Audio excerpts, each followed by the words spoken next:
Well, believe it or not, things have changed in a good way for Vanderbilt the past couple years, but this season the Commodores are reaching some new heights when it comes to college football. Heading to Tuscaloosa with a 5-0 record, perfect on the season, no longer viewed as the underdog in the SEC, but we remember what happened last year when they faced, of course, the Roll Tide, 40-35 in Nashville over Bama for the program's first ever win against a top 5 program. But take a look at it. I mentioned this year, every coach would tell you it's not about the past, it's about what you can do now. So far, 5-0, as I mentioned, the first time since 2008.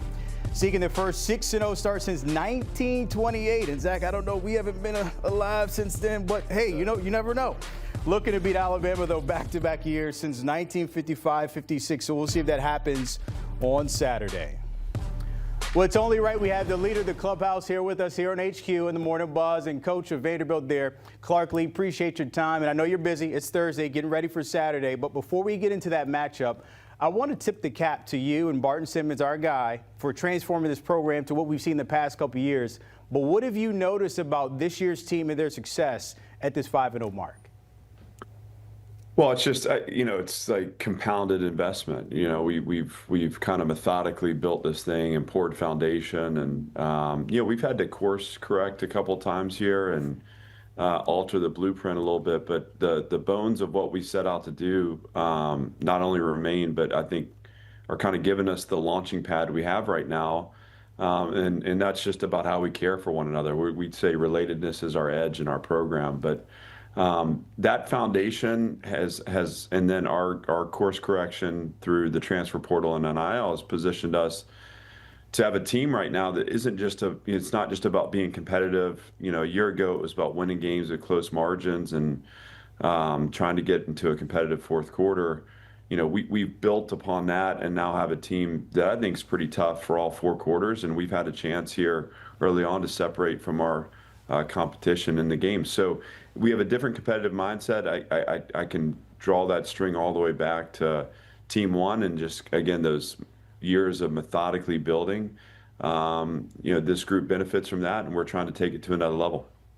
But for me, I'm just curious, just to be competitive in the SEC, and I want to, douse that as much as we can, because that is a tough thing to do. We see other schools as well within the conference. For you, what are maybe 2 or 3 key things that have worked so well for you guys this year?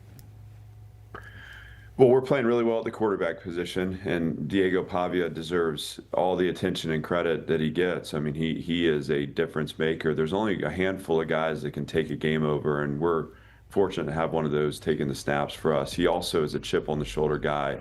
He's a guy that's had to prove it his entire life, and that's the kind of program we are. We say we're a team of misfits here, and so he fits in perfectly to that. It starts with them. I think we played better in our offensive line this season, giving him time and space.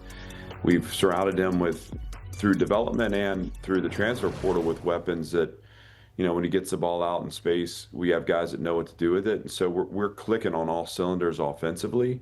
Defensively, we've been among the nation's best in our havoc rate, and we played really well on that side of the ball too. Same kind of thing. We have identity. It's 11 guys on the same page. Guys like Randon Fontenette and Corday Sidnor and Langston Patterson leading the way for us. Colby Taylor at corner and Marlon Sewell at safety. And we have a group of guys, and it's a blend between guys that have been retained over 4 and 5 years, and again, guys that have come in the last 2 years that give us the balance to both have that nucleus of foundation and of character, and the guys that come in get aligned with who we are and what we do, and we're having success. And you can't tie it all together without talking about special teams. This has got to be a 3-phase operation for us. And so right now, we've kind of hit our marks in all 3 phases. Obviously, as we get into the SEC schedule, it only gets harder, but I'm proud of the way we played, and we've made the focus about us. This is about what Vanderbilt football can do, what we bring to the table, a focus on our execution, our tactics, our systems. That's what's been able to deliver us to this point. That's what will be our internal conversation moving forward. You shared there about going into the portal a couple years ago. You go get a guy from New Mexico State, and Diego, as you mentioned, your star quarterback. We see him on the field. He has the passion, competition there. He loves it. Family guy. Just give us some ins and outs about your QB1. What makes him so special? Well, he's probably the most connected person in our building. So he builds relationships in the quiet corners of the buildings. He cares about his teammates. I mean, he takes time with each and every one of them. I just was with him this morning, or passed him in the hallway this morning, and he's talking to one of our reserve tight ends while a reserve offensive tackle is coming out of the training room, and he's giving him five and saying what's up to him. And then he and I are hanging out and talking. It's just, that's who he is. It's very natural. It's very authentic.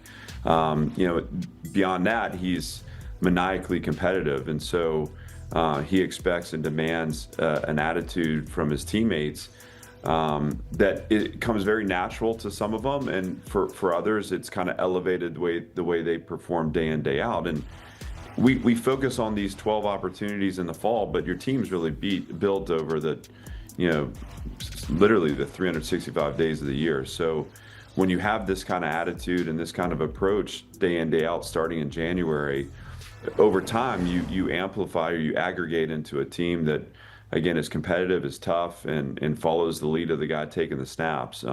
So a lot to be said about him, who he is as a person, but the biggest compliment I can pay Diego is he backs everything up with his process. He is as curious and as detail-oriented as any player I've been around, and he takes the time to see and spend time with every person connected with our program, including my children. My children feel like they have an older brother, and as a coach, that means more to me than anything. So really good person, excellent player, very happy to have him with us. We see all the numbers here, top 10 when it comes to the country, and what QB1 has done here in Diego. I'm curious, he's going to take all those numbers with him to Alabama, top 20 matchup, and everybody is going to refer to what happened last season, but I've heard coaches speak before. That's last year. We're talking about the future. What have you seen in Alabama this year, and what needs to happen for your group on Saturday? Well, this is a different Alabama team.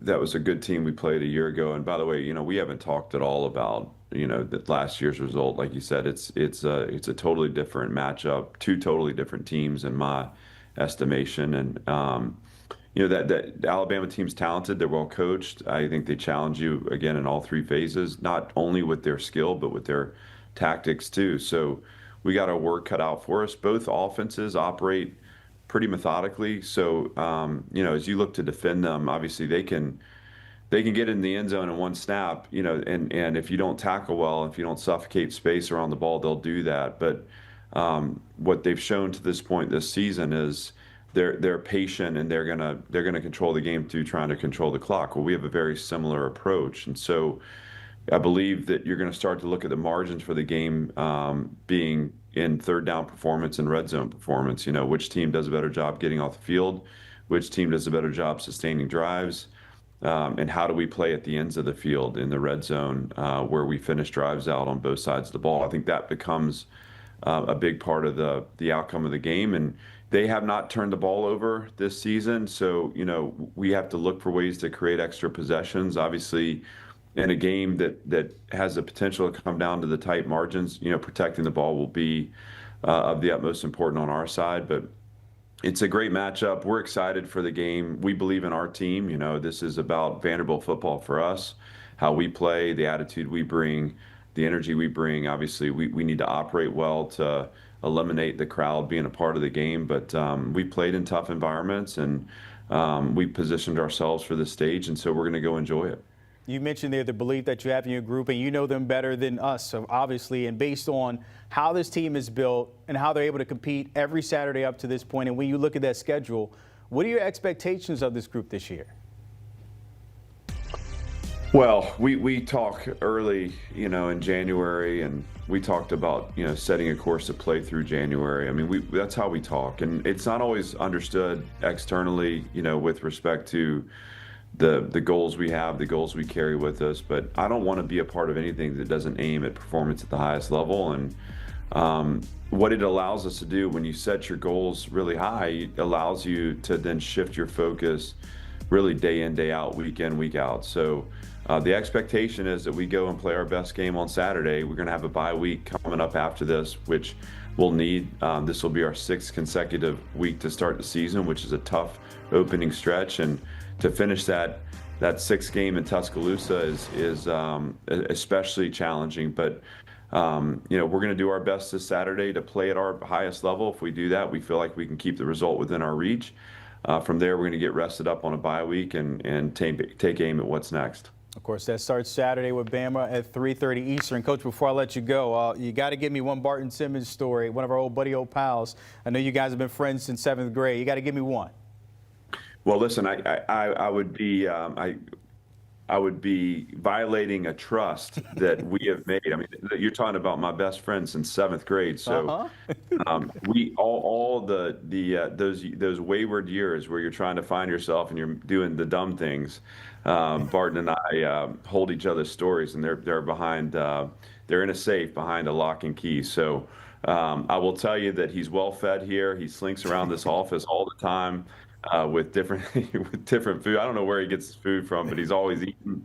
And what a great guy, and honestly, what a great part of this story too. I mean, I think in taking this job, I had to learn how to be a head coach. We had so many new people that were coming into new roles that had to evolve along with the program, and I see Barton as one of those. We brought him from a media perspective, although he had such a depth of understanding of recruiting, and we had connected professionally so much on evaluation, but he's strengthened as a leader in that scouting and recruiting operation, and the product on the field is a direct reflection of his growth, his investment, his belief, and what the right fits are at Vanderbilt, and what a great partner for me to have. And I can't say enough about my buddy Barton. Yeah, Coach, he hit the portal and left us, and he's there with you. So obviously a lot more successful with you guys at 5-0 this year. Hey, look, all the best in the world this Saturday as well the rest of the season. Appreciate your time as always. Take care. Thanks. Good to be with you.